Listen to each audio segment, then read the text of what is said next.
So it's one of the most difficult things you'll do in your life when you finally know and acknowledge that, say, a parent or someone close to you, a close family member, is actually having a massive detrimental effect on your mental health, your physical well-being, and they're still in your life. And I've had a question, somebody asking, what do you do? Do you forgive them? Do you go no contact? Do you go low contact? What is it you're supposed to do? Now, in my personal opinion, everyone's relationship with themselves and their family and their living situation is also different. So I can't sit here and say, cut them off, because you may be financially dependent on that person. But I always think, after my long experience of finally acknowledging having a parent that is so narcissistic and so deeply damaging to my welfare, is that I cannot have them in my life. I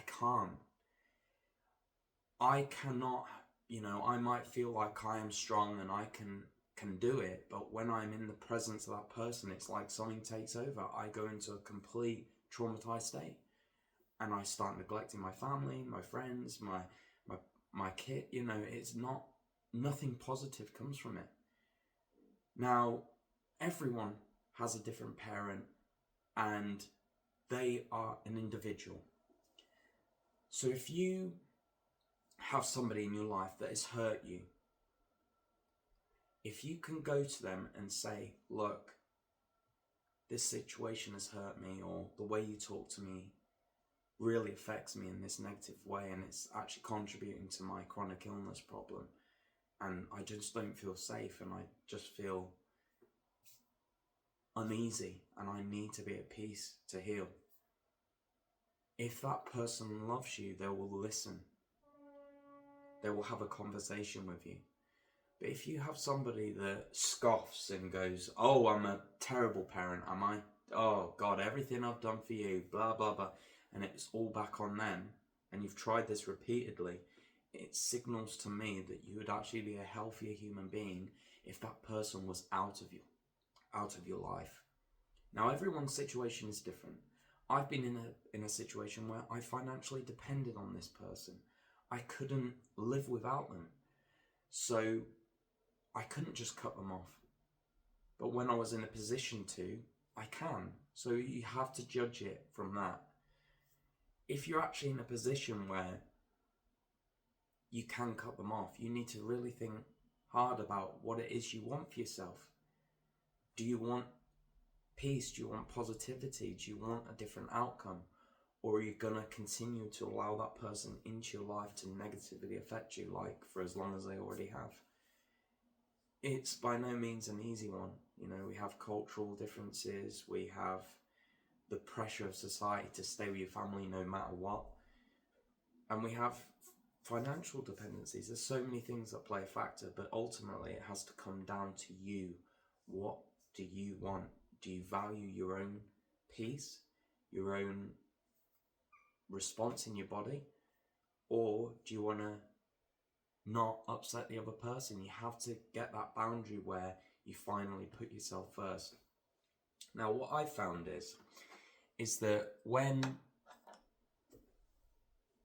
I felt like I'm okay, I'm strong enough now to have minimal contact with this person, is that my body doesn't lie. My body's telling me to run. My body's telling me to flee. My body is responding very negatively. And recently, when that person came in my life, very full on for weeks at a time, my body started to shut down because I wasn't listening to it. I just felt like getting in a cocoon and just hiding under a duvet. What's my body telling me? My body's telling me this person is no good for me. So you have to judge the situation for what it is. And it's not easy. It's not easy. And some people struggle this with their whole lives, and I'm just not prepared to do that, especially now that I have a child. I have to put my child first. As much as I want to put myself first, when I know it affects my son, and then it affects me, it affects how he sees me, he's looking at that situation as, what do you put up with in life? All these different things start to come to the surface, and it's a no from me. And I have such a deep embedded guilt from all the grooming and the expectations to look after and everything that these people do to us. But regardless of that, I want a better life for myself. I want to be happy. I want to be healthy. I want to feel at peace. And with that person in my life, it just doesn't happen. And it's easier said than done. And it's been a long journey for me. It's been 15 years, 20 years, build up to the point where I could finally say, enough's enough. It's just no good for me. So I hope that you get something from this. I know it's a bit of a ramble because it's so vast.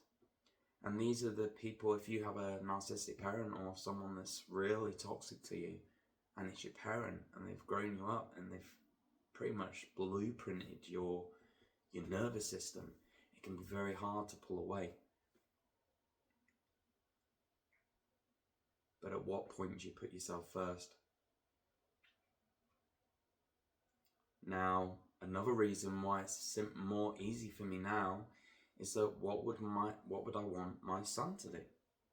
Would I want him to put himself last in front of me? Not a chance. I would want him to put himself every time. Every time. I want him to have the best life he can, not have a parent drowning him like I've had. I've been drowned, and when I'm trying to grasp for air, they're grabbing my foot on the way down. They want me to suffer with them. There's no love there. It feels like love because it's your parent, it's all you know, but there's no love there. The actions have no love. She's actually wanting to drown me. She wants to take me down with her. She would actually ruin my family. She would actually have me split up from my partner. She'd have me away from my son. Anything, she'd do anything. If she had the button to press to just destroy it for me, she would. Now, when I started to journal and really look at it logically as an outsider, it's disgusting. It's disgusting behavior. And I actually confronted her in a nice way. This is what you're doing to me. You're hurting me. That the situations you've had me in, what you've put me through, has caused deep scars in me. And this is why we are not close. And she said, I exaggerate. Don't hurt me more than you already have. For me, that was the final nail in the coffin. If I can come to you as somebody you're supposed to love and express to you why I'm in so much pain and what you're doing to me, and you can tell me I'm an exaggerator that needs to stop hurting you, that's not a relationship, is it? If my partner came to me and said, what you're doing is really hurting me, and I didn't stop and listen and said you're an exaggerator or whatever, that relationship would be dead in no time at all. A relationship is a back and forth. A healthy one is, I understand you, you understand me, let's try and make a middle ground, let's try and make it better for the both of us. If that can't be achieved, that's not a relationship. It's a dictatorship, it's ownership. It's not healthy, it's not loving. And if you can start to journal, meditate, tap, do EFT, start really starting to ask those questions that are uncomfortable and see the truth for what it is, and you start to see that this person is no good for you, that is up to you what you do with that information. But I think if you're in a situation where you depend on that person, at least acknowledge the truth. acknowledge what that person is, what that person's doing to you, and you can have like an inner guard inside you, not to be completely vulnerable to them. So I hope this helps. I know it's a bit of a ramble, but thanks for watching, everybody.